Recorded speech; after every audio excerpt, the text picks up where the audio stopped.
Assalamualaikum warahmatullahi wabarakatuh. Kami, kelompok 9, akan mempresentasikan tentang Fakir Bahasa Indonesia, tugas besar 2 mata kuliah Bahasa Indonesia. Kelompok kami terdiri dari saya, Farhan Antowijaya, Ahmad Noval, Rauf Hadi Setiawan, dan Musyafa Muhammad Satrio.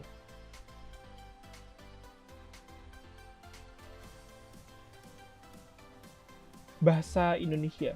Bahasa Indonesia merupakan bahasa pemersatu bangsa Indonesia. Dengan adanya bahasa Indonesia, suku bangsa yang ada di Indonesia yang sangat beragam dapat berkomunikasi satu sama lain dengan bahasa Indonesia. Yang menjadikan bahasa Indonesia sangat penting dalam kehidupan bermasyarakat.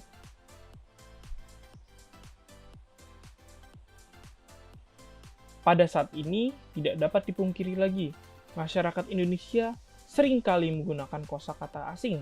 Contohnya adalah bahasa Inggris, yang menyebabkan warga negaranya atau warga negara Indonesia banyak yang tidak mengetahui kata-kata yang ada di Kamus Besar Bahasa Indonesia. Mereka menjadi lupa dan bahkan tidak terdengar lagi kata-katanya, karena sudah digantikan dengan penggunaan bahasa Inggris.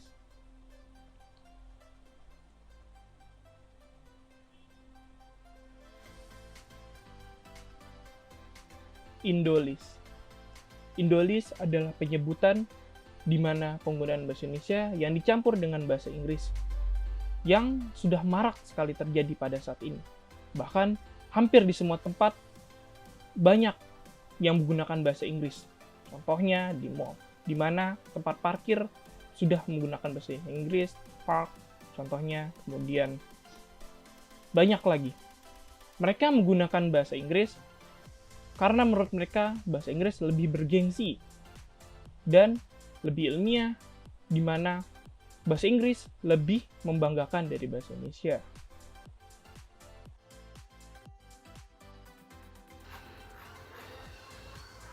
Bagian A. Penyebab warga negara Indonesia fakir berbahasa Indonesia.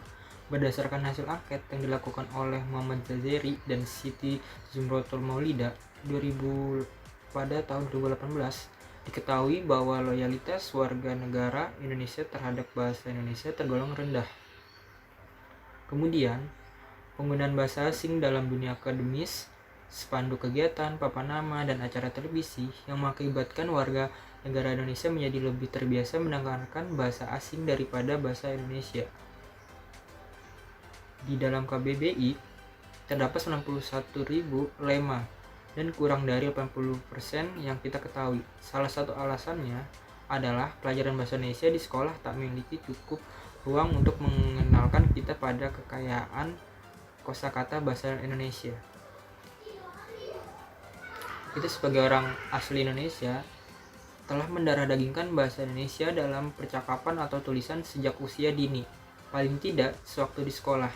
Jadi tidak ada kemendesakan untuk mempelajari kamus bahasa Indonesia, padahal pengetahuan berbahasa kita jauhlah dari sempurna.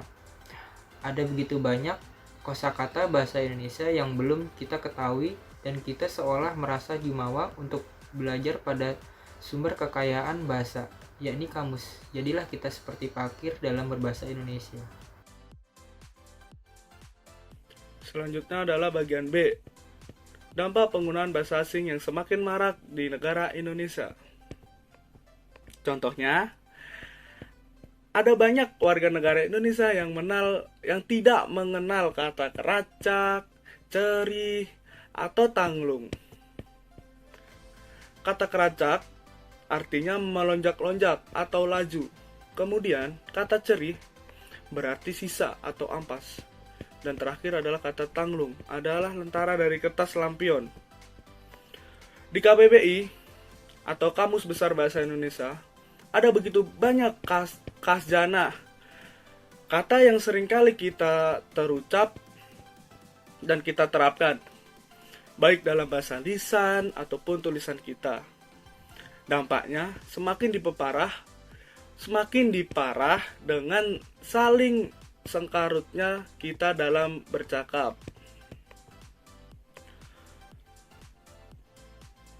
Dengan fasih, kita menyelipkan kata-kata bahasa asing dalam setiap kali kita melakukan percakapan. Misalnya, alih-alih menyebutkan kata maaf, tapi kita lebih memilih dengan kata sorry, atau lebih memilih menyebut kata boring daripada kata bosan. Barangkali penyelipan kata bahasa asing dalam percakapan itu memang sengaja kita lakukan agar terlihat hebat di hadapan lawan bicara kita. Namun, bisa jadi kata bahasa asing itu secara otomatis terlontar begitu saja di mulut kita, sudah jamak digunakan oleh orang kebanyakan. Karena mengikuti kebiasaan orang di sekitar kita, ini aneh. Kita seakan tidak bangga dengan khazanah kata bahasa Indonesia yang kita miliki. Kemudian, hal yang sama juga terjadi dengan penamaan tempat atau produk. Kalau kita keluar rumah, di sepanjang jalan, kita akan menemukan begitu banyak kosakata asing bertebaran di papan nama gerai toko, rumah makan, penginapan, dan sebagainya. Tujuannya jelas, yakni agar tempat-tempat itu berpesan elitis, menaikkan gengsi secara negatif. Secara negatif, kita lantas bisa menyimpulkan bahwa bahasa Indonesia tidaklah elitis, tidak mampu menaikkan gengsi. Sungguh ironis. Di dalam rumah, kotak televisi juga menyuguhkan beragam produk lokal yang lebih percaya diri dengan menamai dan mengiklankan merek dagangannya dengan teknologi bahasa asing. Cara membangkitkan rasa bangga terhadap bahasa Indonesia. Agar bahasa Indonesia dapat bertahan dan tidak tergeser oleh bahasa lain, apalagi punah karena tidak lagi digunakan. Bangsa Indonesia perlu memiliki loyalitas dan kebanggaan terhadap bahasa. Loyalitas terhadap bahasa merupakan keinginan suatu pendukung bahasa untuk menjaga kemurnian, memelihara kelestarian, dan mempertahankan penggunaan suatu bahasa. Bahkan mencegah bahasa tersebut dari pengaruh dan interferensi dari bahasa lain.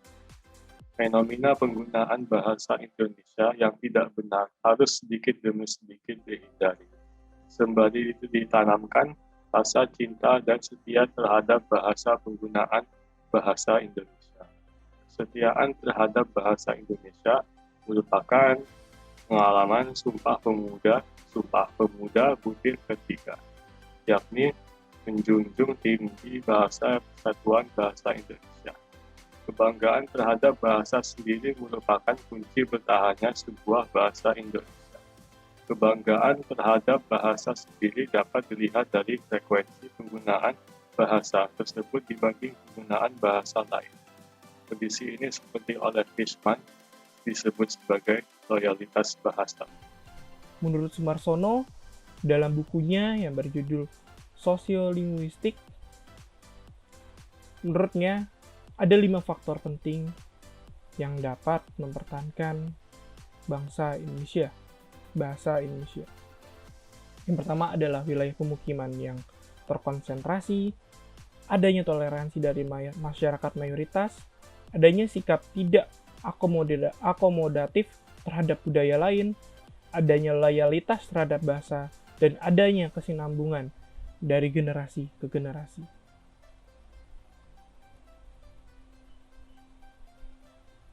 Kesimpulan, fakir bahasa Indonesia pada saat ini tidak dapat dipungkiri lagi.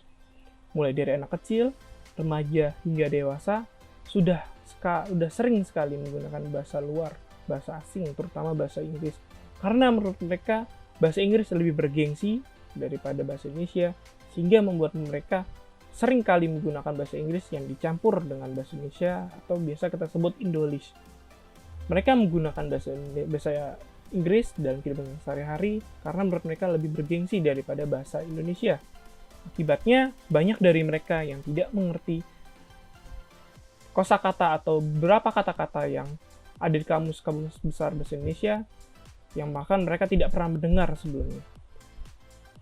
Saran dari kami untuk mencegah fakir bahasa Indonesia yang semakin parah setiap harinya, yaitu dengan menanamkan rasa cinta kepada bahasa Indonesia dengan cara yaitu kita harus mengkampanyekan kepada masyarakat Indonesia untuk lebih sering menggunakan bahasa Indonesia dalam kegiatannya sehari-hari.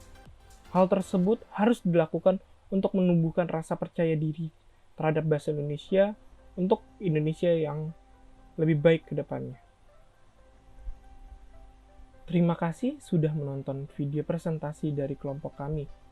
Kami menggunakan referensi dari buku yang berjudul Bahasa Indonesia untuk Perguruan Tinggi yang ditulis oleh Sri Satata, Dadi Warasuharjono, dan Muhammad Rizky Sadikin. Kami dari kelompok 9 memohon maaf apabila dalam video presentasi kami terdapat banyak salah kata. Kurang lebihnya kami mohon maaf. Wabillahi taufiq wal hidayah. Wassalamualaikum warahmatullahi wabarakatuh.